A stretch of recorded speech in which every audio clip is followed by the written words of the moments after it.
So step 2. This is the biggest one. Step 2 for me, this is where people just get stuck. It's what I call acceptance and check-in. It is where I would say is some of the biggest blocks for why we either don't choose our divine audience, or we do not choose our message, or we do not listen to our guidance.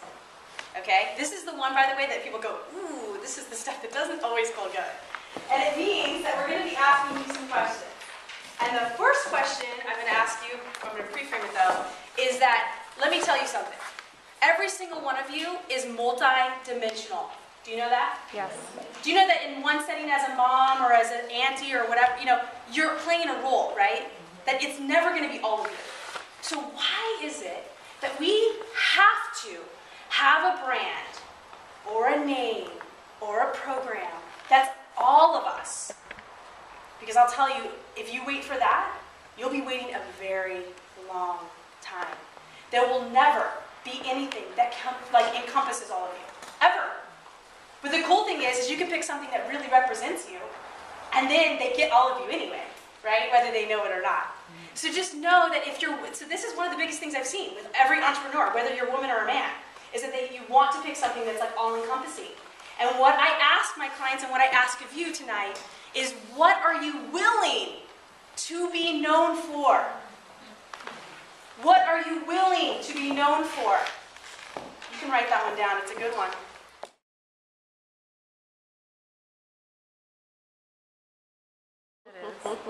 And then I would ask, in combination with that, what I would have you do is I'd have you, and I know you probably have done this, you would write a list of all the things you can do, right? Your talents.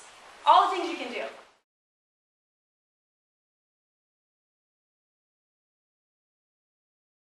And then you would go down that line, looking at that list, saying, what am I willing to be known for? Am I willing to be known as a psychic? No, I'm not. Because when I think of psychic, I think, is my boyfriend going to leave me, or something, and that's not what I want to attract to me, okay? Do I want to be a healer? No, I don't.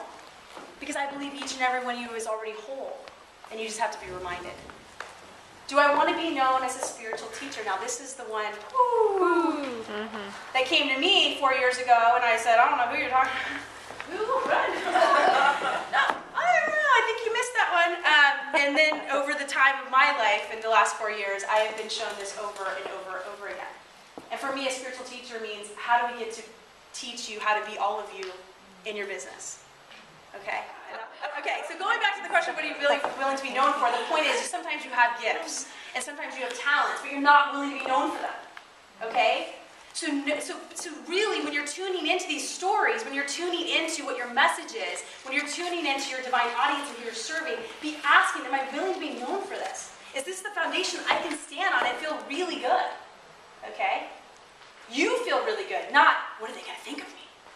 Because, by the way, I was sitting at dinner the other night with my mom and my grandmother, and I just met a boy, okay? He's like super cute and all these cool things, and he's amazing. But here's the thing, my grandmother's like, when's the wedding? When's the baby? Okay? My mom is like, take it slow, take it really. I'm like, I looked at them and I'm like, thank God I'm an adult, and I tune in, and I know my own guidance, because I'll tell you, if I did it your way, I wouldn't know what to do. So the point is, if you look outside of you, to the people who love you, they are doing what they love for you, right? They're going to give you the guidance that they best know how to give you, but it doesn't mean it's your guidance. So the point is, you have to feel solid about it.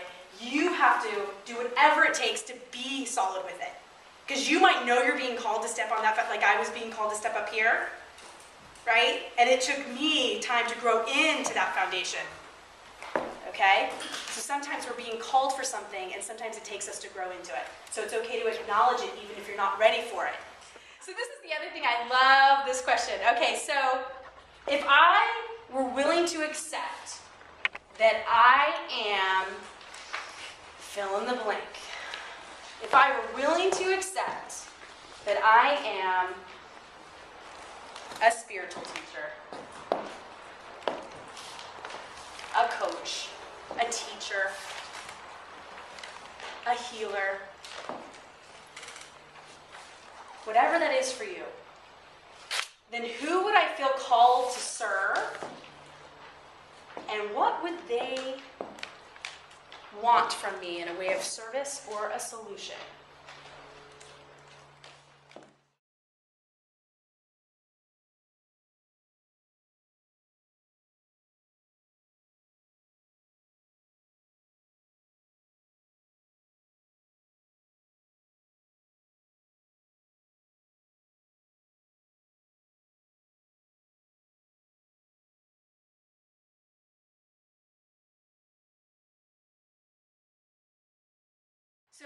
These are the questions, and here's the thing, it's about asking, it's about reflecting. It doesn't mean you have to have the answer now, but reflect on this.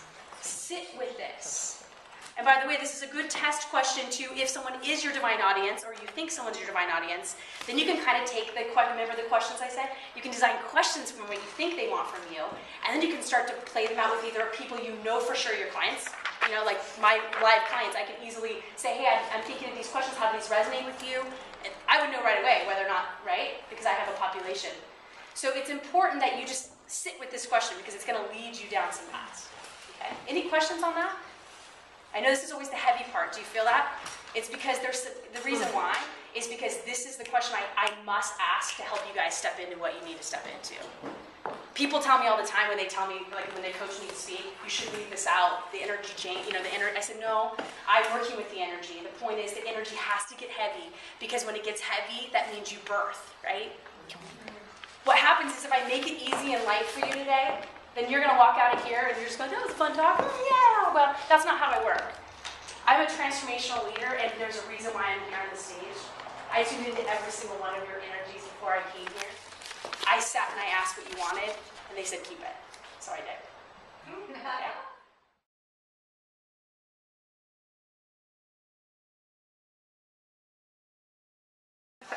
So step 3 is what I call putting the pieces together. So you've done the timeline, you're clear on these certain stories that are popping out to you, right? Which is step 1. Step 2, you're asking yourself some tough questions. You're getting clear that you have to accept that you're being called to be something pretty cool, right? Something really cool, that people are going to actually know you, right? Oh my God, right? And it doesn't matter if it's just your small town or for me, my niece, right? My niece thinks I'm pretty cool. It's awesome. I love it. I love that I get to, like, you know, help find, you know, she gets to talk to trees around Auntie, you know, and rocks talk to her, but she's like totally like book smart to her parents because she gets to be like that with me. Isn't that cool? So the point is, even if you're touching just your niece or your nephew or those around you, you still matter. You still matter. And you don't know who those people touch. How cool is that? You have no idea who that person in the line at the grocery store is touching. And how cool is it that you made them smile? You asked them a cool question that they're like, wow, I've never been asked that question, oh my God. And it totally changes their life. You never hear about it, but it's so cool, okay? So step 3 is about putting those pieces together. And what I mean by that is I want you to look at the timeline again, pull that back out, and I want you just to look at it based on all this information, this energy that's been coming to you. You know, what kind of divine audience have you been talking to? What stories on that timeline you feel like really might resonate with them? Just circle them. Just circle them on that timeline. Just circle them because there's energy around them. You can even make a note of the energy that comes up for you. And what I mean by that is maybe you think, I must share this. This should go on my next newsletter. I should do a blog about this. Okay?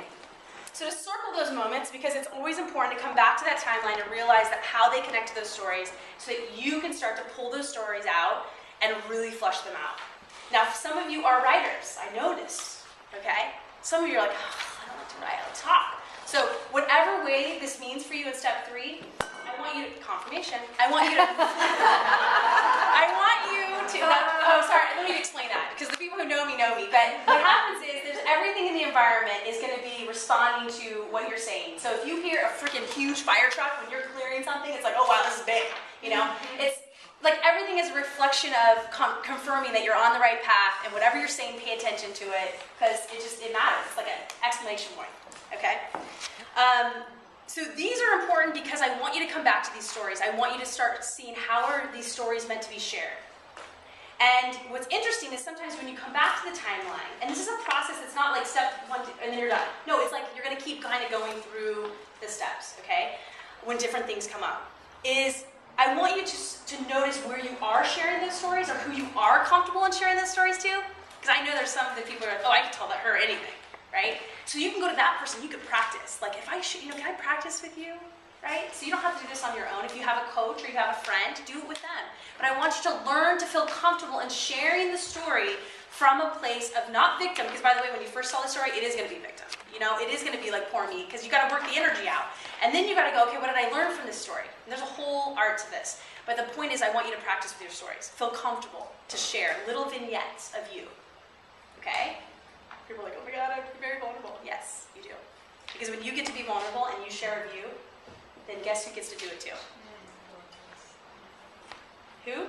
Your audience. Your audience, right?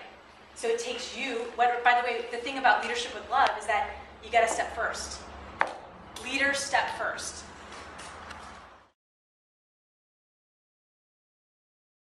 All right, so step 4, this is the fun part for me, is that you get to craft your who do you serve statement.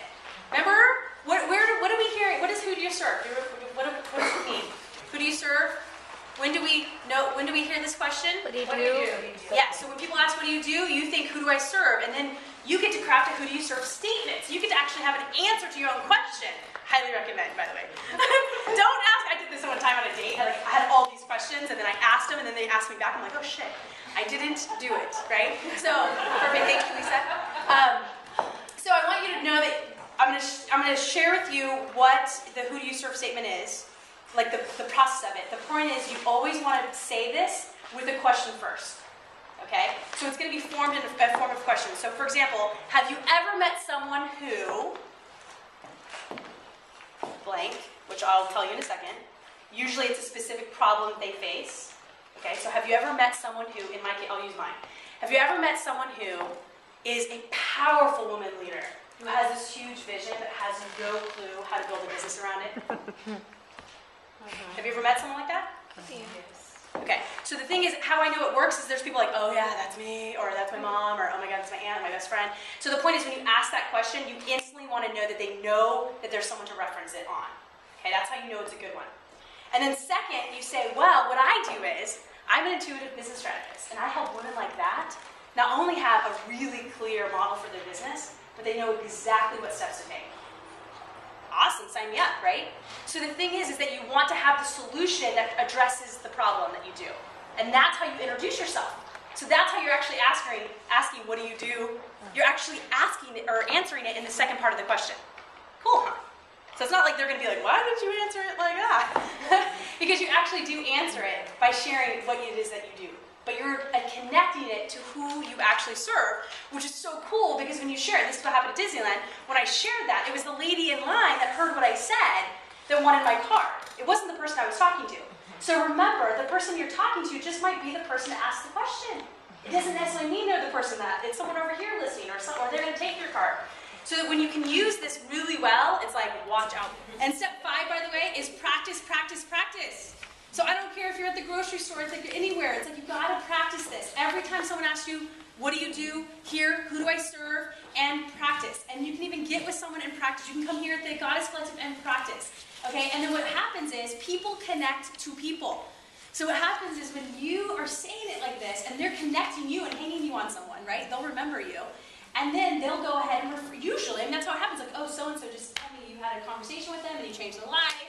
And now I want to have a session with you, and you're my perfect person, you know? So the cool thing is by just practicing this, you can actually have referrals. Because I'm sure there's people who just heard Deanna, was like, I know people who are like that. I want to help them. I want them to have the resources, right? Cool. Well, thank you so much for letting me